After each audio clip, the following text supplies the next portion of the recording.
Hey guys, today is Mark chapter 8. God, please speak to us through your word. Amen.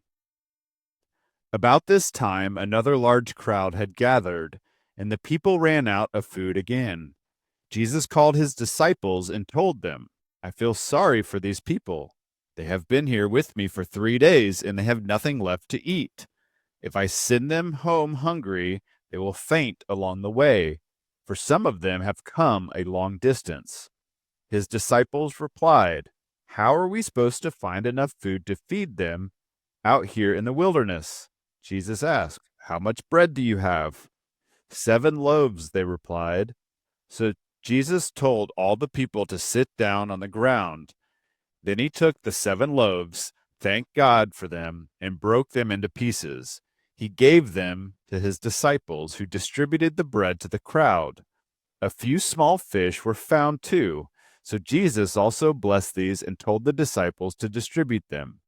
They ate as much as they wanted. Afterward, the disciples picked up 7 large baskets of leftover food. There were about 4,000 men in the crowd that day, and Jesus sent them home after they had eaten. Immediately after this, he got into a boat with his disciples and crossed over to the region of Dalmanutha. When the Pharisees heard that Jesus had arrived, they came and started to argue with him. Testing him, they demanded that he show them a miraculous sign from heaven to prove his authority. When he heard this, he sighed deeply in his spirit and said, Why do these people keep demanding a miraculous sign?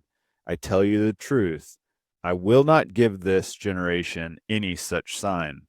So he got back in the boat and left them, and he crossed to the other side of the lake. But the disciples had forgotten to bring any food. They had only 1 loaf of bread with them in the boat.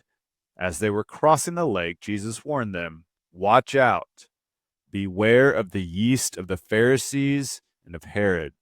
At this, they began to argue with each other because they hadn't brought any bread.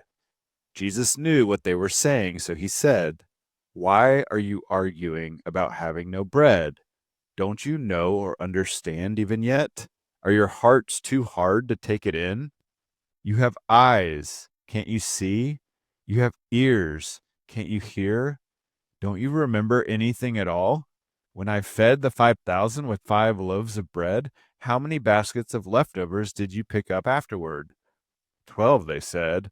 And when I fed the 4,000 with 7 loaves, how many large baskets of leftovers did you pick up? 7, they said. Don't you understand yet? He asked them. When they arrived at Bethsaida, some people brought a blind man to Jesus, and they begged him to touch the man and heal him.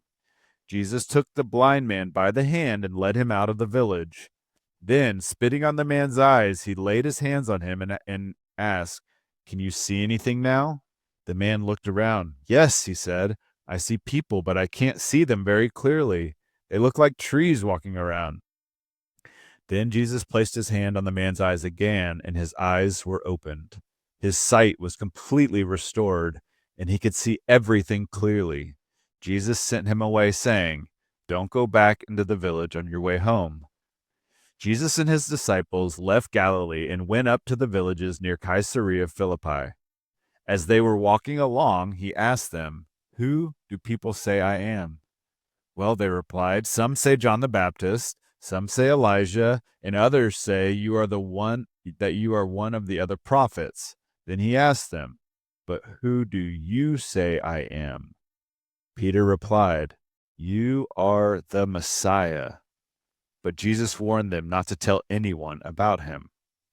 Then Jesus began to tell them that the Son of Man must suffer many terrible things and be rejected by the elders, the leading priests, and the teachers of religious law.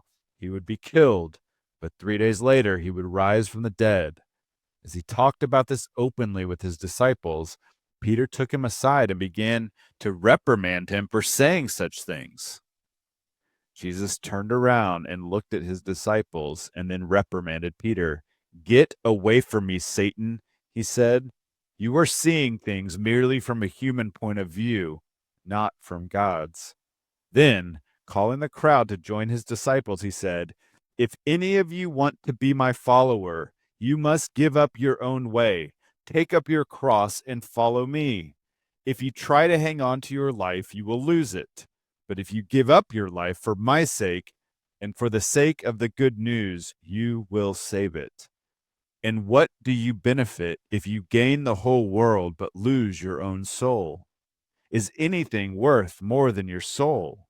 If anyone is ashamed of me and my message in these adulterous and sinful days, the Son of Man will be ashamed of that person when he returns in the glory of his Father with the holy angels." God, thank you for your word.